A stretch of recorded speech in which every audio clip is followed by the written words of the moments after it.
What would the biggest piece of bone be that you, torso, and that was here? Kelly Cochran, the woman in handcuffs, is leading Iron River, Michigan Police Chief Laura FRIZZO to a breakthrough, and all of it is captured on her body cam. She's saying everything was here. The skulls, the torso. A man named Christopher Regan has been missing for 18 months, and Kelly is the only person alive who may know what happened. Dog's indicating source there, Mike. That's what it does? Yep. Without any indication from me as to where Kelly had just shown me, the dog actually went directly to that tree and indicated the scent and the source of human remains. For nearly 2 years, Chief FRIZZO doggedly pursued this case that made headlines. Brutal murders, allegations of cannibalism, and a cat-and-mouse hunt for justice across several states. This became your life. It did. It consumed you. It did. Oh my God! Now Chief FRIZZO's hunt for the truth is showcased in a 2-part investigation discovery series called Dead North, which weaves hours of real police body cam and interrogation footage with glossy reenactments. It's not a missing person case. This is a murder.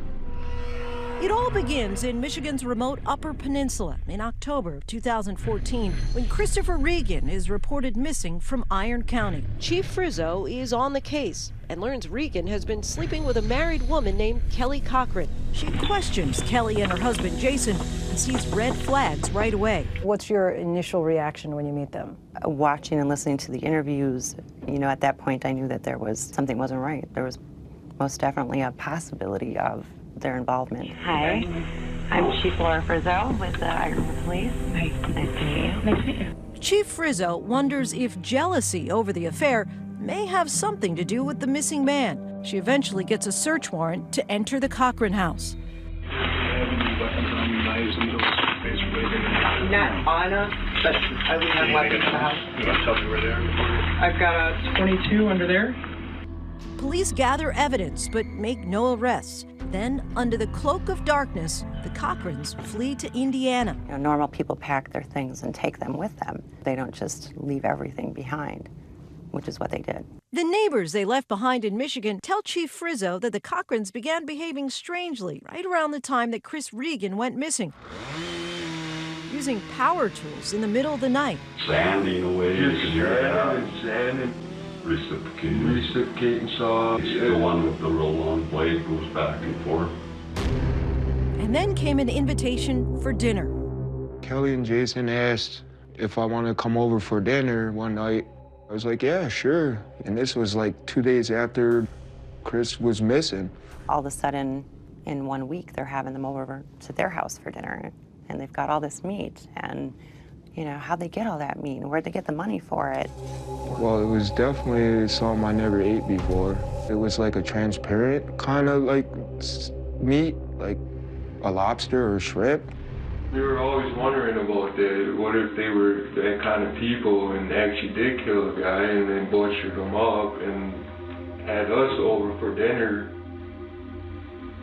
I believe we ate him. How much more disturbing did that make this whole scenario? That was the first time I was ever brought to think that they could have dismembered him. I just sat back in my chair listening and thinking, this can't be.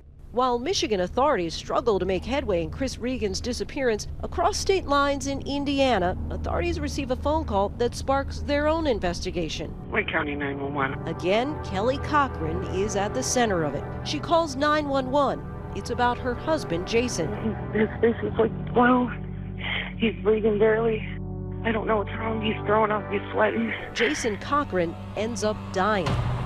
I kept thinking that something was going to happen. Either, he's going to kill her and kill himself, or I just kept thinking someone's going to end up dead. And it happened.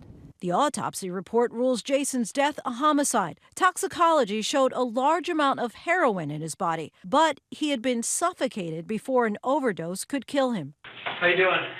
Now that signs point toward Kelly being involved in her husband's death, Hobart, Indiana detective Jeremy Ogden sees an opportunity to get Kelly talking. You can help with things to do with that as a witness, not a suspect. And he hopes this case will lead to answers about what happened to Chris Regan, too. I wanted all the pieces of the puzzle to come together, and I knew from the beginning that The only way to solve both of these murders was to get her to admit what happened to Chris Reagan and disclose the location of Chris Reagan.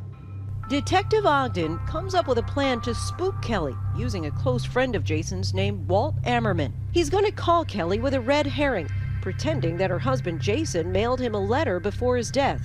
You could take all the acting classes in the world and it's not gonna prepare you for that. He was very nervous. The note says, if something were to happen to me, please send this in a few weeks. Do not open it. And there's an envelope in there with no return address to the Iron River Police Department. It's like I'm supposed to mail this, but I just wanted to tell you. Please don't. You hear her with this big sigh, and then she kind of starts to suck it back up and gain composure again. The next thing you know, it's do what you have to do. Kelly COCHRAN almost immediately reaches out to Detective Ogden. She's ready to drop a bombshell about Chris Regan's disappearance. What happened? What happened? How? What did he do with Chris? Cut him off. Kelly claims that her husband shot Chris Regan as part of a marriage pact the couple made. I finally got her to admit that, you know, she lured Chris Regan to the house. She said that her and Jason had this pact on the night of their wedding. If one cheated on the other, that it was the responsibility of the one who cheated to kill their lover, and that if they didn't do it, that the spouse could then kill them. Eventually, Kelly is arrested, and police look to her to help find the body. Help me bring Chris home. I want something at Christmas so that his kids can bury him and have a proper service. Kelly agrees to take Chief Laura FRIZZO to where his body parts are buried. And there, the cadaver dog detects the scent of human remains on a plastic bag. I would say probably 600 yards or so from where that bag was found. Ultimately, the dog ends up in this open field, and there's the skull laying right in the middle of the field. And what was that moment like for you? Indescribable, really. I felt like for a minute, like, is this really happening? Or because, is it really him? Or is this someone, I mean, you're just kind of thinking, I've been looking for so long and thinking, I'm never going to find him. COCHRAN is charged with homicide in connection to Regan's death. Kelly COCHRAN stands trial for Chris Regan's murder. Although she admits involvement, she pleads not guilty. I felt guilty for Chris not being here and not being able to prevent him from being killed. She is convicted. And Kelly COCHRAN has been found guilty on all charges. And then later, she pleads guilty to killing her husband, Jason. But both Chief FRIZZO and Detective Ogden, who interviewed her many times, believe that Kelly might be guilty of much more. Do you think she's responsible for more than 2 murders? Absolutely. The way she controlled herself, the education she gave herself, and do these things and get away with them. You think she's a serial killer? Yes. How many people? I don't know the number, but it's not as great as what she's claimed. She claimed at one time she killed 21 people to me. Kelly COCHRAN is now serving a life sentence. Jail for life? Forever. How do you feel about that? I'm very glad that she's there, and I mean, there's others like her out there, but at least she can't hurt anyone else.